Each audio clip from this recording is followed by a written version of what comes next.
Buenos días, hermanos, feliz sábado para cada uno de ustedes. Que el Señor les esté acompañando en vuestros hogares, que podamos disfrutar esta mañana de este culto de manera virtual, pero felices de poder saber que adoramos a nuestro Dios, que pronto, más de lo que creemos, podremos reunirnos en nuestros templos y abrazarnos, ¿verdad? Que el Señor les acompañe y que este sábado sea un sábado de bendición en vuestra casa. Hermanos queridos, esta mañana vamos a acompañar la lectura bíblica en el libro de Lamentaciones. Vamos a leer allí el capítulo 3, unos versículos de ese capítulo. Si ustedes me acompañan con sus Biblias, por favor, en el capítulo 3, versículos 19 hasta el 24, vamos a encontrar un mensaje maravilloso que Dios tiene para nuestra vida. Ese deseo tremendo que Él tiene de que cada día quiere renovar nuestras esperanza. Miren lo que dice el versículo 19 del capítulo 3. Acuérdate de mi aflicción y de mi abatimiento, del ajenjo y de la hiel. Versículo 20. Lo tendré aún en memoria porque mi alma está abatida dentro de mí. Esto recapacitaré en mi corazón, por lo tanto esperaré. Y el versículo 22, hermanos queridos, si ustedes están con su Biblia, lean y subrayen este versículo. Miren qué maravilloso lo que dice. Por la misericordia de Jehová no hemos sido consumidos, porque nunca decayeron sus misericordias. Qué maravilloso mensaje, hermanos. Nuevas son cada mañana, grande es tu fidelidad. Y el versículo 24 dice, mi porción es Jehová, dijo mi alma, por tanto en Él esperaré. ¡Qué maravilla! ¡Qué Dios de la promesa exacta para la vida del ser humano! Esa necesidad de querer recuperarnos para que vivamos con Él por la eternidad. Vamos a orar a nuestro Dios esta mañana. Vamos a inclinar el rostro en sus casas, con sus hijos, sus esposos, esposas, para que podamos pedir la dirección de Dios en este culto de esta mañana. Vamos a inclinar el rostro y vamos a orar. Padre querido, esta mañana queremos agradecerte porque tú nos has acompañado durante la noche de descanso. Hoy estamos aquí de esta manera, adorándote como tú mereces. Padre eterno, en este primer sábado de este mes de agosto, ¿cuántos sábados han pasado hasta este momento? Pero tú no nos has abandonado. Cada día renuevas tu misericordia hacia nuestras vidas. Queremos entregarlas en tus manos, que tú tomes el timón de nuestras vidas y puedas guiarnos y cuidarnos y protegernos hasta el día que te encontremos y vengas de las nubes de los cielos para rescatarnos. Gracias, Señor, porque un día alcanzaste nuestras vidas y pudimos entregarlas en tus manos. Queremos ofrecerte este culto de adoración a tu nombre, en el nombre de tu Hijo amado Jesús. Amén. Hermanos, esta mañana nos va a estar acompañando en el sermón, en la meditación de esta mañana, el pastor Fabián Pérez. Él es secretario de nuestra asociación aquí en el sur. Queremos darle entonces a nuestro pastor Fabián una cordial bienvenida, que el Señor le pueda bendecir, que Él pueda guiarle, que Él pueda bendecirle y le dé la sabiduría para que su mensaje pueda ser de bálsamo para nuestras vidas. Que el Señor les acompañe y que podamos disfrutar de este mensaje en esta mañana en compañía de nuestro Dios. Muy feliz sábado, queridos hermanos. Es una alegría poder estar con ustedes nuevamente.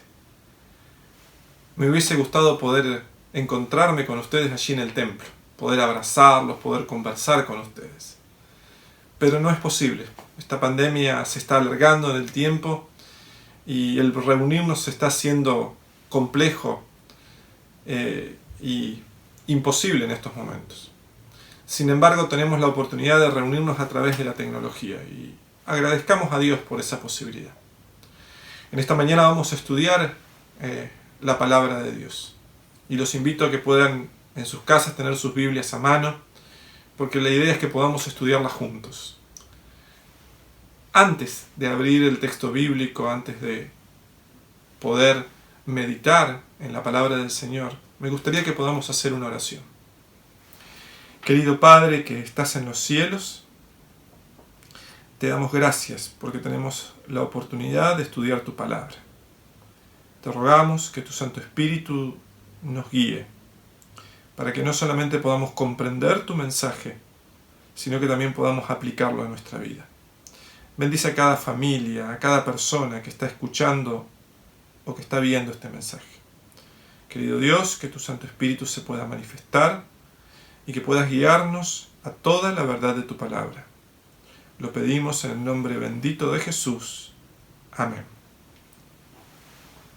Muchos se preguntan dentro de la iglesia, dentro del pueblo de Dios, ¿cuál es el mensaje que como pueblo tenemos que dar en este tiempo? ¿Cuál es la verdad presente? Y es interesante ver en los diferentes pasajes de la Biblia, a lo largo de toda la Biblia, nos vamos a encontrar que el pueblo de Dios siempre fue llamado, en las diferentes épocas, a dar un mensaje específico, una verdad presente para su tiempo. Y en esta mañana quiero compartir con ustedes el ejemplo de 3 personas que las he elegido a propósito porque el mensaje que ellos tuvieron que dar y su experiencia está íntimamente relacionada con la experiencia del pueblo de Dios que va a vivir los últimos momentos de la historia de este mundo. Y estas 3 personas son Noé en primer lugar, Elías y Juan el Bautista. Empecemos por Noé. ¿Cuál fue la verdad presente que Noé tuvo que predicar? En un mundo complejo, en un mundo donde todo designio de los pensamientos era el mal, en un mundo donde la única persona que había sido encontrada temerosa de Dios había sido Noé, él tuvo que predicar un mensaje sencillo, pero claro: de aquí a 120 años va a venir un diluvio que va a destruir todo el mundo. Arrepiéntanse. Cuando vamos a Elías, nos encontramos también con una verdad presente que él tuvo que predicar en su tiempo. ¿Hasta cuándo claudicaréis entre 2 pensamientos? Si Baal es Dios, sírvanlo. Si es Jehová Dios, sírvanlo a él. Cuando llegamos a Juan el Bautista, nos encontramos también con una verdad presente que él tuvo que predicar. Arrepentíos, porque el reino de los cielos se ha acercado. Estas 3 personas, estos 3 protagonistas de la historia bíblica, son mencionados en relación con los últimos acontecimientos de la historia de este mundo. Noé tuvo un mensaje relacionado con el juicio. Elías también. Y Juan el Bautista también. Con diferentes enfoques y de diferentes ángulos, pero los 3 predicaron acerca de un mismo mensaje. Ahora, ¿cuál es la verdad presente que nosotros tenemos que predicar en este tiempo? Y yo en esta mañana quiero abordar este tema desde el libro del Apocalipsis. Cuando vamos a Apocalipsis también nos encontramos con una realidad similar. En cada época de la iglesia hubo una verdad presente que predicar. Y yo quiero poner solo algunos ejemplos muy sencillos porque esto es solo la introducción, después vamos a ir a nuestra época específica. Cuando vamos a los mensajes a las 7 iglesias, el primer mensaje, fíjense cómo se presenta Jesús, porque tiene que ver con la verdad que tenía que predicarse para ese tiempo. En el capítulo 2, versículo 1, dice: escribe al ángel de la iglesia en Éfeso, el que tiene las 7 estrellas en su diestra, el que camina en medio de los 7 candelabros de oro, dice esto. ¿Por qué Jesús se presenta así?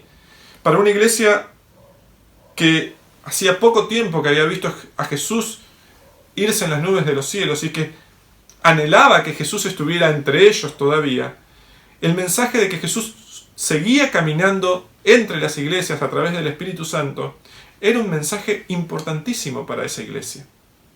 Por eso Jesús se presenta de esa manera.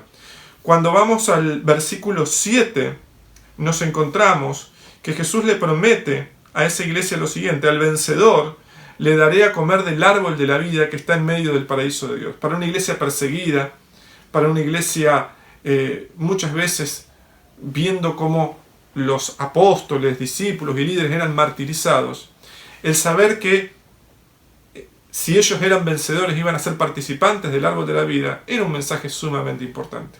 Ahora, cuando vamos al mensaje para Esmirna, la iglesia por excelencia perseguida y martirizada por el Imperio Romano, nos encontramos que Jesús se presenta como el primero, versículo 8 del capítulo 2, el primero y el postrero, el que estuvo muerto y vivió, dice esto. Imagínense para esas personas que corrían riesgo de ser martirizadas, saber que Jesús estuvo muerto y vivió. Pero además la promesa que se le hace en el versículo 11 es muy significativa. El vencedor no sufrirá daño de la segunda muerte. Para esos cristianos ese era el mensaje que necesitaban escuchar. Vamos al mensaje para Pérgamo. La iglesia que empieza a poner las tradiciones y el unirse con el imperio por sobre la verdad de la Biblia, por sobre la enseñanza bíblica. Es muy importante escuchar esto. Versículo 12. El que tiene la espada aguda de dos filos dice esto. ¿Y cuál es la espada aguda de dos filos? La palabra de Dios. Esa iglesia necesitaba escuchar que la palabra de Dios tenía que seguir siendo su regla de fe y práctica. No las tradiciones de los hombres, no las directrices de los emperadores. El versículo 17 dice algo muy significativo. Al vencedor le daré de comer del maná escondido y le daré una piedrecita blanca y en la piedrecita un nombre nuevo escrito, el cual nadie conoce sino el que lo recibe. Un nombre nuevo.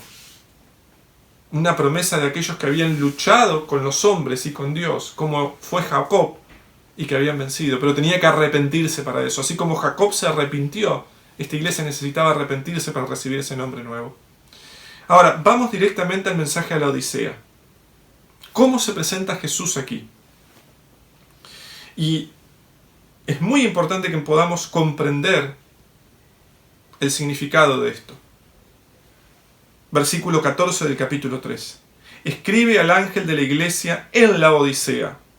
El Amén, el testigo fiel y verdadero, el principio de la creación de Dios, dice esto. Por primera vez, Jesús se presenta como el Creador, el que le dio origen a la creación de Dios, el que originó junto con el Padre la creación de Dios. Jesús se presenta como el Creador, como un Dios creador. El énfasis que tiene que dar la iglesia de la Odisea en este tiempo es que Dios es el Creador. Pero hay otro énfasis muy importante, contenido en el nombre de la iglesia. La Odisea, ¿qué significa? Laos, pueblo, es una palabra griega. Laos, pueblo, Disea, juicio, o pueblo del juicio.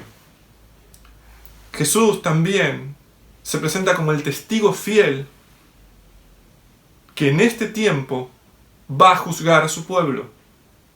Es el momento, el que estamos viviendo, en el que como iglesia tenemos que predicar que el juicio de Dios ha comenzado, que el juicio de Dios se está desarrollando y que Dios es el creador.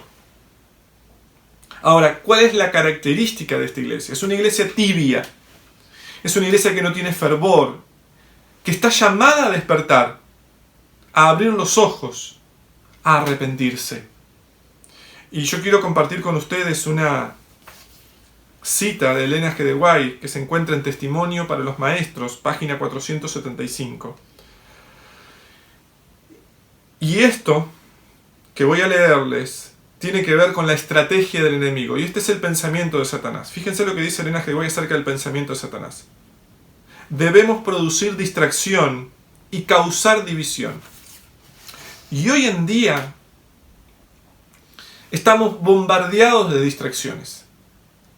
A través de la tecnología, a través de las noticias, a través de tantas opciones, nuestra mente está bombardeada de distracciones para que no ocupemos tiempo en el estudio de la palabra de Dios y en la oración, en la comunión con Dios. Pero también, al no estar conectados con Dios, el diablo lo que quiere producir en el pueblo de Dios es división. División no solo de nuestra relación con Dios, sino división entre nosotros como hermanos de iglesia. Sigue diciendo la señora Elena de White, debemos destruir su preocupación por la salvación de sus propias almas e inducirlos al egoísmo y a la enemistad. e inducirlos a criticar, a juzgar y a acusarse y condenarse mutuamente, a albergar egoísmo y enemistad. Por esos pecados Dios nos arrojó de su presencia, y todos los que sigan nuestro ejemplo tendrán una suerte similar.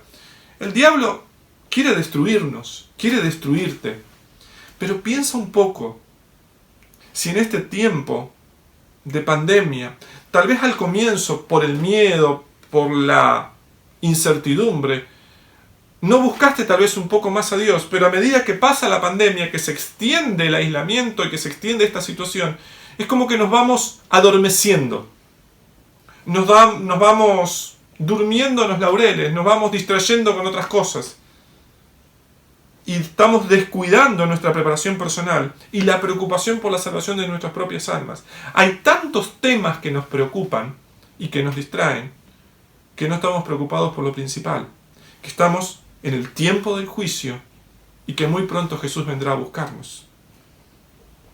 Ahora, a esa iglesia Jesús también le da este mensaje: al vencedor le concederé que se siente conmigo en mi trono, así como yo he vencido y me he sentado con mi Padre en su trono. El que tiene oído, oiga lo que el Espíritu dice a las iglesias. Y aquellos que conocen un poquito las profecías saben que los salvados, los fieles, se van a sentar con Jesús en tronos para juzgar durante el milenio. Otra vez referencia implícita al juicio que tenemos que predicar. Entonces, dos énfasis: Dios creador y el juicio. Estamos en la época del juicio. Ahora, yo quiero compartir con ustedes los diferentes enfoques que presenta el Apocalipsis, para ver si realmente es ese el mensaje que tenemos que dar.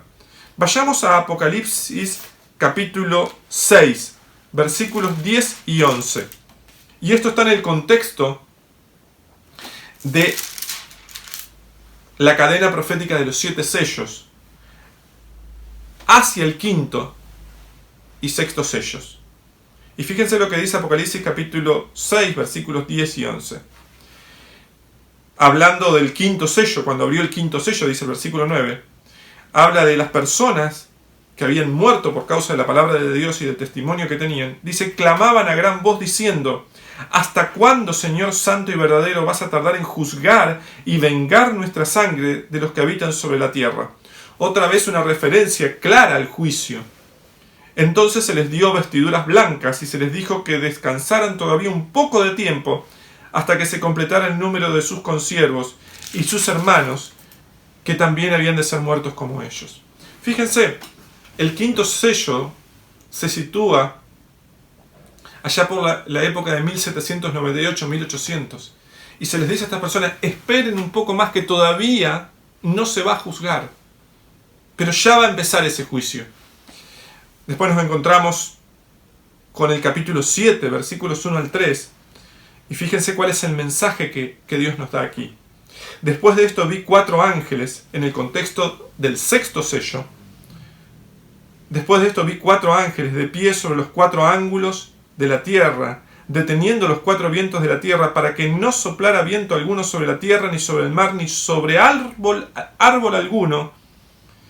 Vi también otro ángel que subía desde donde sale el sol y que tenía el sello del Dios vivo.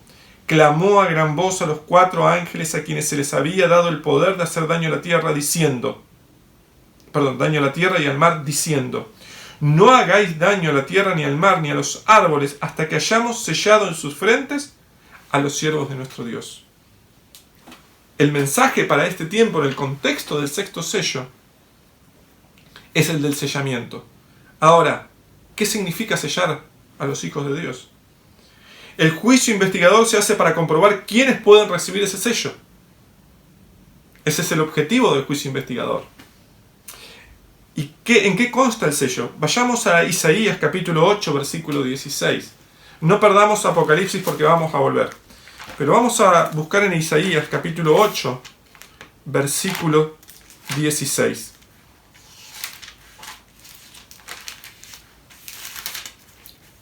Dice el texto bíblico lo siguiente.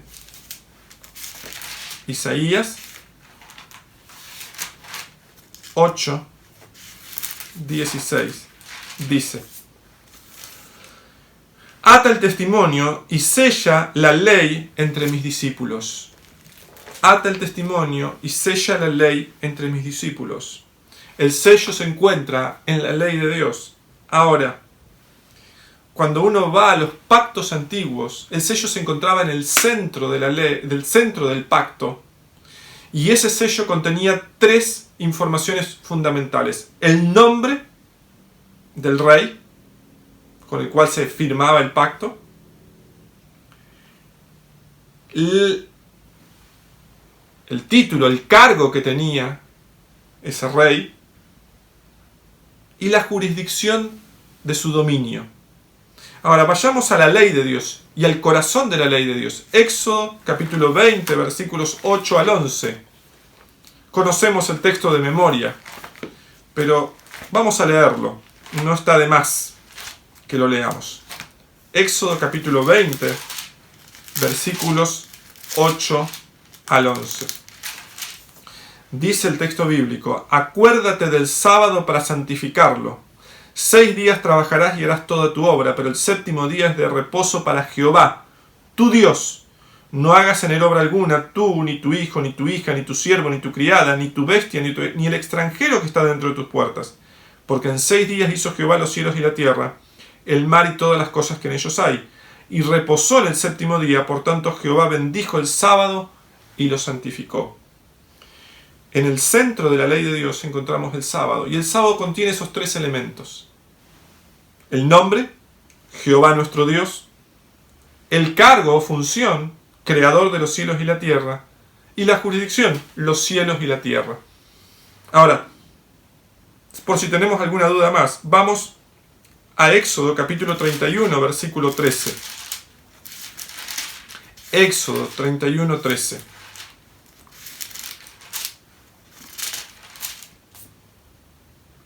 Tú hablarás a los hijos de Israel y les dirás: en verdad vosotros guardaréis mis sábados, porque es una señal entre mí, un sello entre mí y vosotros por vuestras generaciones, para que sepáis que yo soy Jehová, que os santifico. Y el último texto bíblico relacionado con el sello que quiero compartir con ustedes se encuentra en Ezequiel, capítulo 20, versículo 12. Ezequiel, capítulo 20, versículo 12. Y fíjense lo que dice: y les di también mis sábados para que fueran por señal entre yo y ellos, para que supieran que yo soy Jehová, que los santifico. Nuevamente, el sello de Dios nos relaciona con el tema del sábado. Parte de la verdad presente que tenemos que predicar en este tiempo, porque el sábado es el mandamiento que nos lleva a Dios como nuestro creador. Entonces, predicamos del juicio, predicamos del sábado también desde el punto de vista del sellamiento, en el contexto de los 7 sellos, de la cadena profética de los 7 sellos. Fíjense lo que dice Elena G. de Guay en Maranata, el Señor viene, página 217. La señal o sello de Dios se revela en la observancia del 7º día, monumento recordativo de la creación por el Señor. La marca de la bestia es lo opuesto a esto, la observancia del primer día de la semana. El sábado es el memorial en el tiempo que nos recuerda que Dios es el creador. Después que se predique este mensaje de juicio y llamamiento a adorar al creador, viene el fin. Apocalipsis 8.1 lo dice: cuando se abrió el 7º sello, se hizo silencio en el cielo como por media hora. Silencio producido porque el cielo quedó vacío, porque Jesús y sus ángeles vinieron a buscar a sus hijos. Ahora vamos a la serie profética de las 7 trompetas. Y en el contexto de esa serie profética, en el contexto de la 6ª trompeta, relacionada específicamente con el fin del tiempo, nos encontramos con un aparente paréntesis o una aclaración. Y es el ángel con el librito de Apocalipsis capítulo 10. Y también parte del capítulo 11. Es parte de una especie de paréntesis entre la 6ª trompeta y la 7ª trompeta. Vamos a buscar Apocalipsis capítulo 10, versículo 6.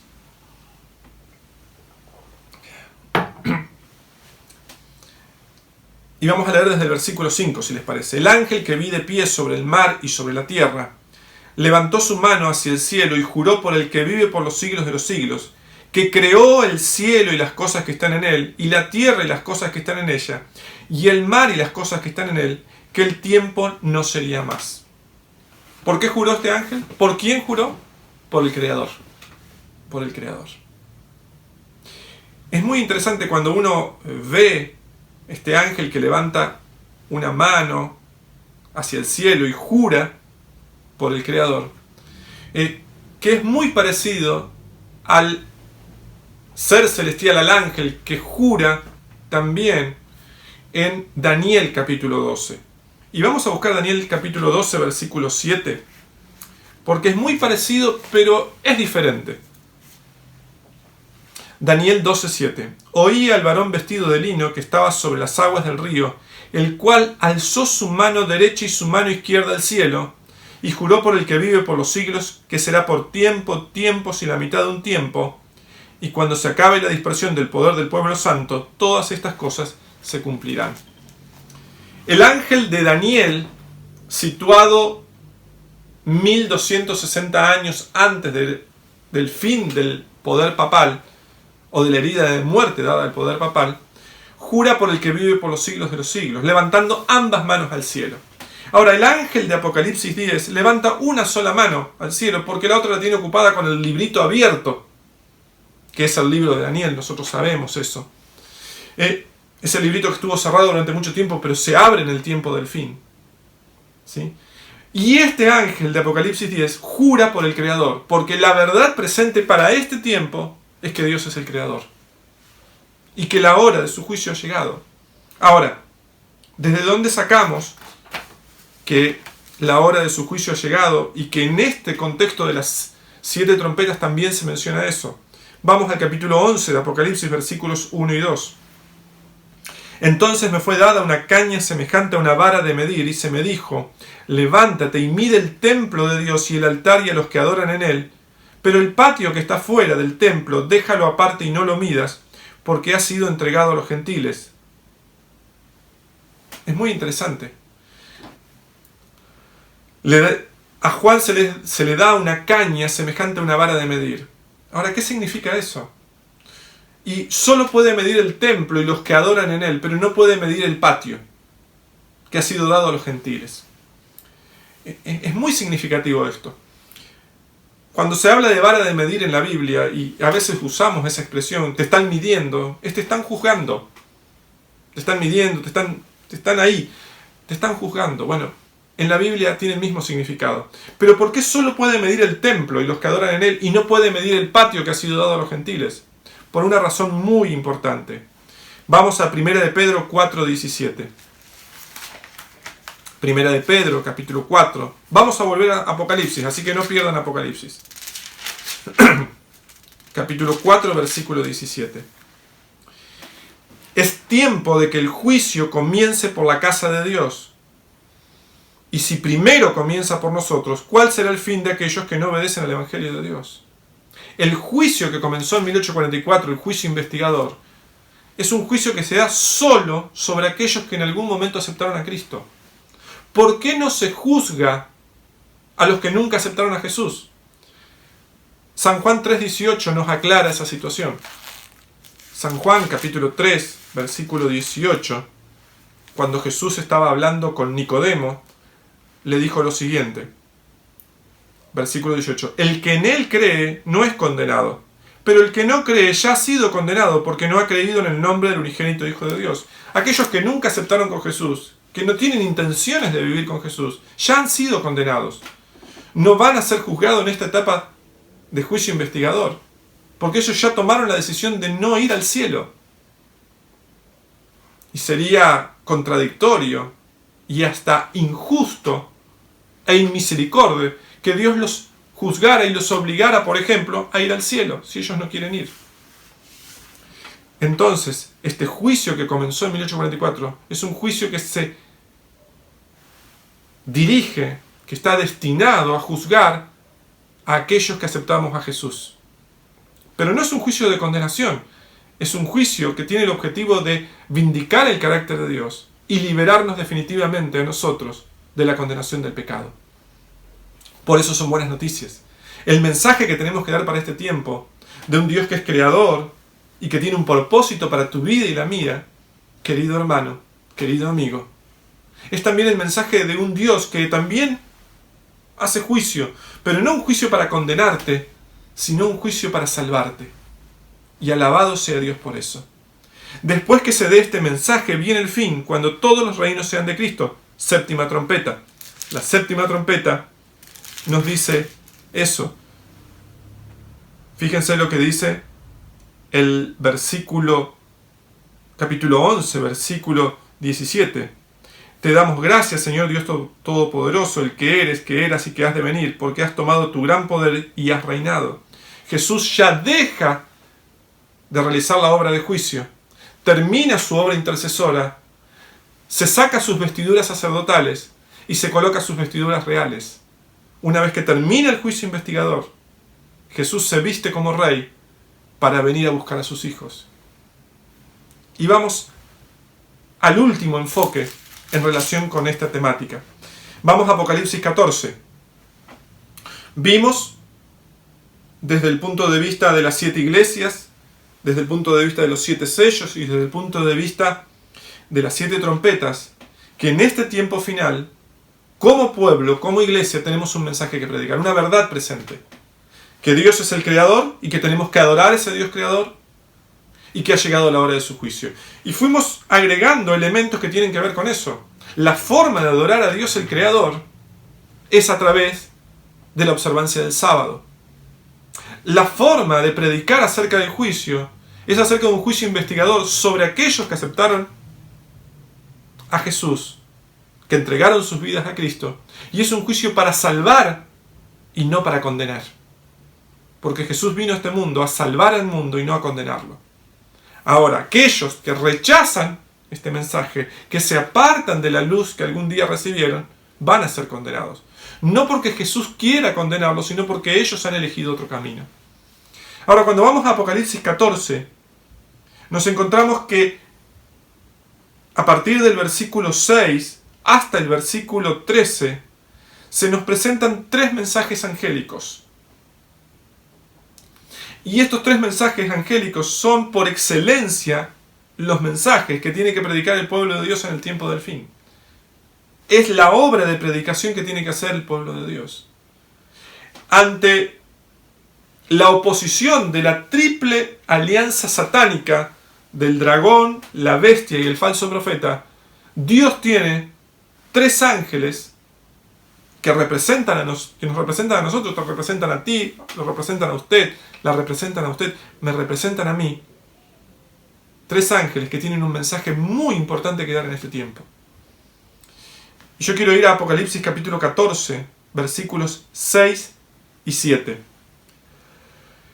En medio del cielo vi volar otro ángel que tenía el evangelio eterno para predicarlo a los habitantes de la tierra, a toda nación, tribu, lengua y pueblo.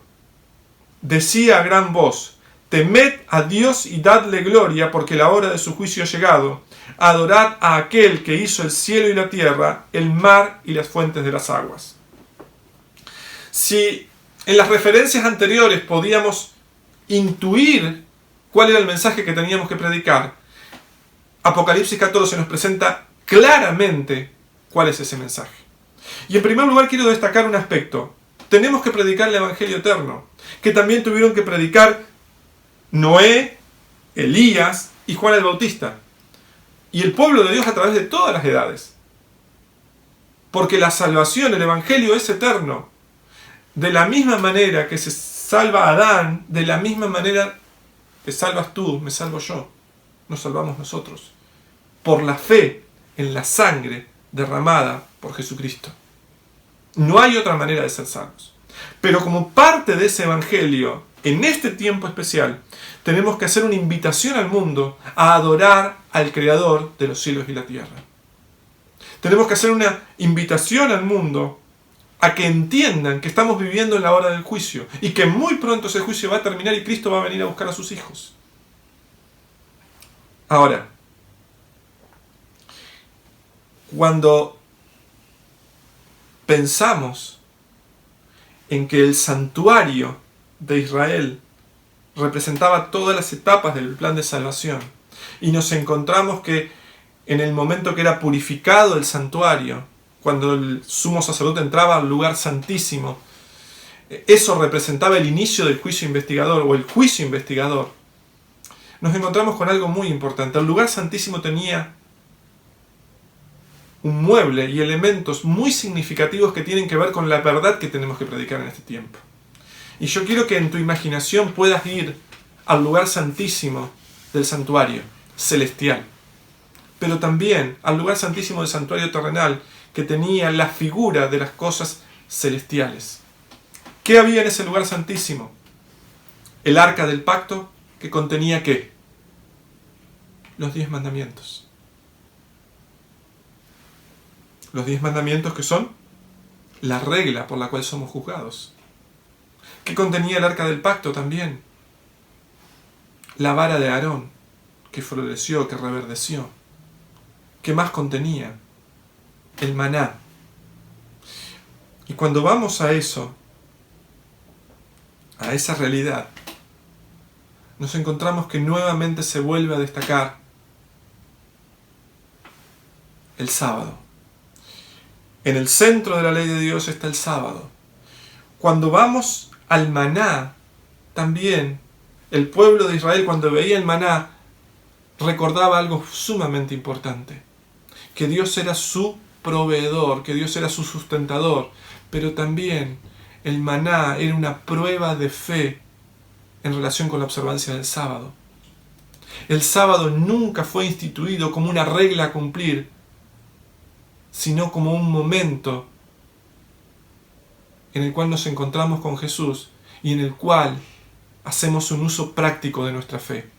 Porque en ese día descansamos de todas nuestras labores y ponemos en las manos de Dios nuestro trabajo, nuestra salud, pero también nuestro sustento. Aquellos que deciden guardar el sábado, queridos hermanos, a pesar de todo, están decidiendo creer en que Jesús, en que Dios los puede sostener en todo momento. Y en este tiempo final, queridos hermanos, la lección del maná es sumamente importante que confiemos en ella, que creamos en ella y que conozcamos cuál es esa lección. Esa lección nos habla de un Dios que nunca va a desamparar a sus hijos. Que aunque pierdas tu trabajo, aunque pierdas tu empleo por causa del sábado, el Señor te va a sostener. Como iglesia y como hijos de Dios en forma individual, tenemos que confiar en la providencia y en el sustento de nuestro Señor. Y así como Dios sostuvo a su pueblo a través del maná durante 40 años que estuvieron vagando por el desierto, así mismo el Señor nos va a sostener en estos tiempos finales. Aún después de que exista ese decreto de la ley dominical y donde se nos prohíba comprar y vender, el Señor va a sostener a sus hijos. Y Dios nos está llamando a confiar en Él, a vivir el sábado por fe. Porque la mejor manera de predicar acerca de estas verdades, la mejor manera de predicar acerca de la adoración al Creador, es viviendo nosotros esa verdad, queridos hermanos, queridos amigos. Apocalipsis 14, 8 al 11, nos habla de la barca de la bestia, nos habla del segundo y tercer mensaje angélico, aunque el tercer mensaje no termina en el versículo 11, de paso. Y nos habla de que aquellos que reciban la marca de la bestia van a sufrir también el castigo de Dios. Si alguno adora a la bestia y a su imagen y recibe la marca en su frente o en su mano, también beberá del vino de la ira de Dios, que está reflejado en las 7 plagas postreras, que sería otro tema para poder conversar. Pero, ¿cuál es la marca de la bestia? Es ese día que la mayor parte del mundo va a guardar en oposición al sábado, el domingo. Ahora fíjense lo que dice Elena G. de White al respecto en Maranata, El Señor viene, página 217. Nadie hasta ahora ha recibido la marca de la bestia. El tiempo de prueba no ha llegado aún. Hay cristianos verdaderos en todas las iglesias, sin exceptuar la comunidad católica romana. Nadie será condenado hasta que haya tenido la luz y haya comprendido la obligación de obedecer el 4º mandamiento. Pero cuando se promulgue el decreto que ponga en vigor el falso día de reposo y el fuerte clamor del tercer ángel amonesta a los hombres contra la adoración de la bestia y su imagen, se trazará claramente la línea que separa lo falso de lo verdadero. Entonces los que continúen en transgresión recibirán la marca de la bestia. Hay un elemento que no mencioné, o que sí mencioné pero no expliqué, que era la vara de Aarón. La vara de Aarón, ¿se acuerdan? En el momento en que estaban anunciándose las plagas de Egipto, esa vara representó la verdad de Dios en contraposición con la falsedad de los magos egipcios. Magos, representantes de Satanás, definidamente. La verdad en oposición a la falsificación. Y aquí nos encontramos. El sábado es la verdad, el domingo la falsificación. Lo mismo. Esa vara nos vuelve a referir hacia el sábado. Ahora, hay muchas personas que todavía no conocen este mensaje. ¿Cuál es nuestra responsabilidad? Predicarlo, compartirlo. Predicarlo con nuestra vida, predicarlo con nuestro ejemplo, predicarlo con nuestra voz, predicarlo de todas las maneras posibles. Fíjense lo que dice Elena G. de Guay en la página 175 de Maranata, el Señor viene. Al empezar el tiempo de angustia fuimos henchidos del Espíritu Santo cuando salimos a proclamar más plenamente el sábado. El comienzo del tiempo de angustia mencionado entonces no se refiere al momento cuando comienzan a caer las plagas, sino a un corto periodo que transcurre precisamente antes de que caigan, mientras Cristo todavía está en el santuario. Es el momento de predicar en alta voz. Fíjense, el primer ángel, predica en alta voz. Los 3 ángeles predican en alta voz, porque hasta el segundo ángel, que no dice que predica en alta voz, se une a ese ángel, el 4º ángel de Apocalipsis 18, que alumbra la tierra con toda su gloria y predicando en alta voz, diciendo a los hijos de Dios: salid de ella, pueblo mío. Estamos llamados en este tiempo, queridos hermanos, a proclamar más plenamente la verdad del sábado, que nos recuerda y que nos refiere a Dios como nuestro Creador. Ahora fíjense cómo termina el mensaje del tercer ángel. Y antes de ir a Apocalipsis 14:12, solo quiero que meditemos en algo. La responsabilidad de predicar en alta voz es una responsabilidad de la iglesia como institución, de los pastores o de cada uno de nosotros. Dios te está llamando, querido amigo, querido hermano, a que prediques a tu familia, a que compartas estos temas con tus seres queridos, con aquellos que quieres ver en el cielo, con tus amigos, con tus vecinos, con tus compañeros de trabajo, aquellos que el Señor ponga delante tuyo. Es una responsabilidad individual. Apocalipsis 14:12 nos ayuda a comprender que en estos momentos va a haber un pueblo especial. Dice: aquí está la perseverancia de los santos, los que guardan los mandamientos de Dios y tienen la fe de Jesús. Nuevamente se recalca el guardar los mandamientos de Dios. ¿Cuántos? ¿9? No, los 10 mandamientos, incluido el mandamiento del sábado. La mejor manera de predicar es a través de nuestro testimonio. Pero no podemos callarnos la boca, tenemos que decir lo que hemos visto y oído. Después de la predicación del mensaje para este tiempo, viene el fin. Y si no, fíjense lo que dice Apocalipsis 14:14. Miré, y yo quiero que al leer este texto me permitas leerlo a mí, y tú allí en tu casa puedas cerrar por un momento los ojos y pensar en ese momento. Miré y vi una nube blanca, sentado sobre la nube, uno semejante al Hijo del Hombre, que llevaba en la cabeza una corona de oro y en la mano una hoz aguda. Jesús viniendo por segunda vez a cosechar la mies madura. Querido hermano, querido amigo, Jesús está por venir. Pero antes, tú y yo, usted y yo, debemos predicar este mensaje fundamental. Y lo debemos predicar en alta voz. No podemos quedarnos callados, no podemos perder tiempo. Es la verdad presente para este tiempo.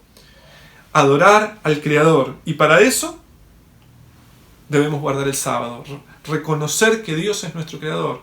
Es reconocerlo en el día que Él instituyó, el séptimo día de la semana, como aquel día de adoración y de conmemoración de que Él es nuestro Creador. Pero también debemos predicar que la hora del juicio ha llegado, que Dios está juzgando a su pueblo para salvarlo y que muy pronto va a venir a buscarlo. Dios quiera que en ese momento tú y yo, usted y yo, podamos estar de pie y podamos decir todos juntos: este es nuestro Dios, le hemos esperado y Él nos salvará. ¿Podemos orar por eso? Te pido allí donde estás, en tu casa, que puedas ponerte de pie y juntos podamos, cerrando los ojos, orar, pidiendo al Señor que nos dé el valor, la fortaleza y la sabiduría para predicar este mensaje, pero por sobre todas las cosas que nos dé su amor, para que podamos llegar con este mensaje a todas las personas que están a nuestro lado, para que ellas también tengan la oportunidad de ser salvas. Oramos. Querido Padre que estás en los cielos,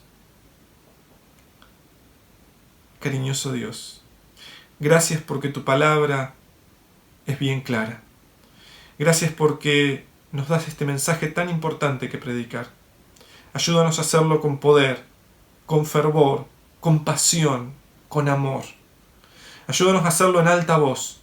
Ayúdanos a compartirlo con todos aquellos que están a nuestro lado. Por favor, querido Dios, que nadie ni nada nos impida predicar este mensaje en alta voz. Pero también ayúdanos a vivir este mensaje.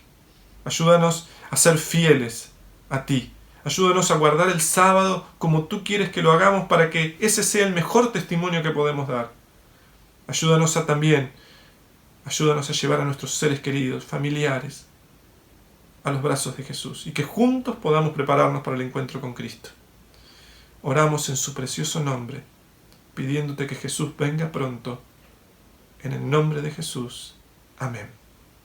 Queridos hermanos, que Dios los bendiga, que puedan tener una hermosa semana y que muy pronto podamos encontrarnos con Jesús.